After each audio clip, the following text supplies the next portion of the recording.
Hello, Team Grade 5. It's Miss Aaliyah Brewster here again, and welcome to another edition of Grade 5 Science. Today's topic is the effects of a high-fat diet. But just in case you're not feeling motivated, remember the words of Marie Curie. Nothing in life is to be feared, it is only to be understood. With that being said, grab a pencil and a notebook, get settled, let's begin. For today's lesson, I would like to read two short stories for you. These stories will help you to better understand the effects of a high-fat diet. The first one is Joel's plight. Joel works in an office in Georgetown. Every morning on his way to work, he stops at his favorite bakery for breakfast. He orders 3 chocolate donuts and a cup of coffee. He likes his morning routine because it's quick and easy. For lunch, he usually orders a large pizza or KFC. At night, he would order Chinese takeout or go to a fast food restaurant. One day, he felt ill and decided to visit the hospital. The doctors told him he had diabetes and high cholesterol. He also said that Joel's health would get worse if he continues to eat fatty foods. Joel was shocked. Now let's do another story. The name of this story is I'm Too Fat. Carlene was a 16-year-old girl who lived at home with her parents and younger sister. Throughout her teenage years, she had a normal weight, but she worried a great deal about her body weight and shape. She often compared her body weight with that of other girls and women she met or saw, and then judged herself as too heavy. Often, Carlene checked her body weight by looking in the mirror, like this. Too fat, flabby.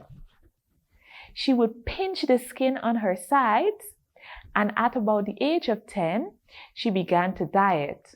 First, it was on and off, and then she dieted all the time.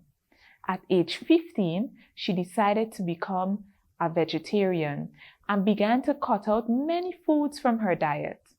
She was 5 feet 6 inches and weighed about 120 pounds. On her 16th birthday, she had dropped to 110 pounds.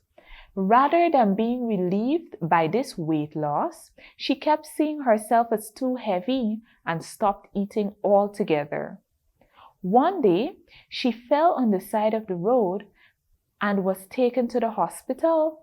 The doctor told her that she was severely underweight and that her blood sugar was extremely low. Also, she had fractured her hip and arm. Now that you've finished listening to the stories, do you believe that eating foods that contain fat, is it good or is it bad? Boys and girls, when it comes to diet, fat is said to be bad, and that is justified because fat can cause many illnesses such as heart disease, diabetes, cancer, and obesity. But not all fats are created equal. Some fats are better for you, and other fats may even help to promote good health. Knowing the difference can help you determine which fats to avoid and which fat to eat in moderation.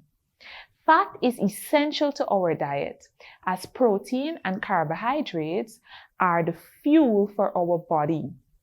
Certain bodily functions also rely on the presence of fat. For example, some vitamins require fat in order to dissolve into our bloodstream and provide nutrients. However, excess calories from eating too much fat of any type can lead to weight gain. We're talking about fat, but what is fat? Fat are compounds that can be solid or liquid at room temperature. Fat contains 3 elements. These elements are hydrogen, carbon, and oxygen.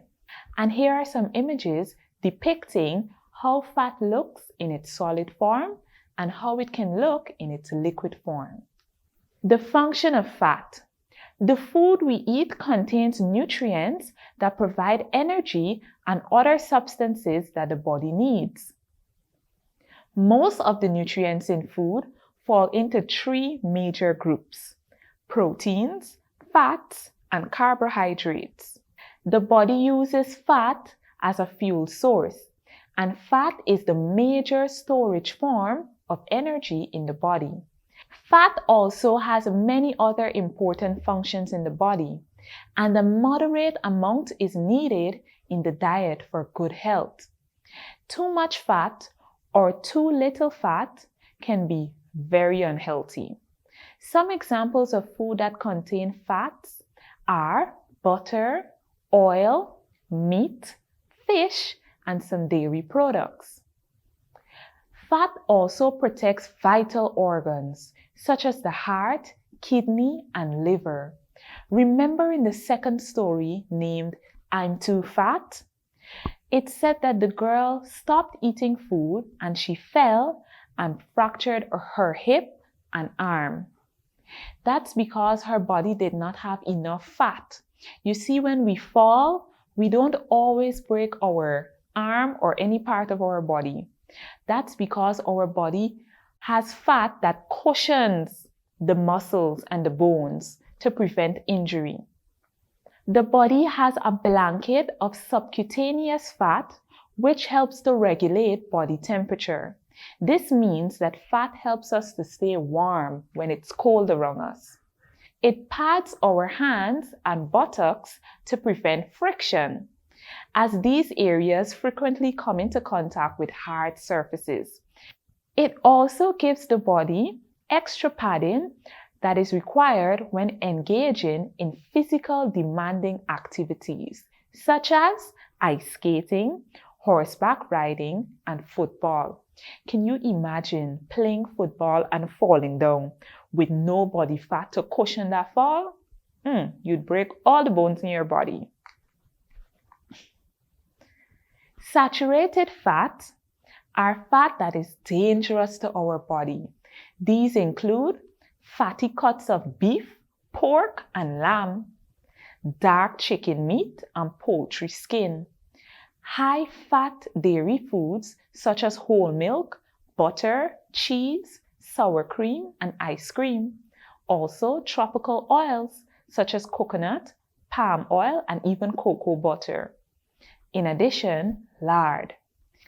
Eating too much saturated fat can increase blood cholesterol levels, which leads to heart attack and many other heart diseases.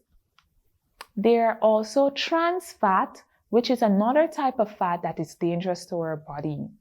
Trans fat appears in foods that contain partially hydrogenated vegetable oils. These are the worst fats for you.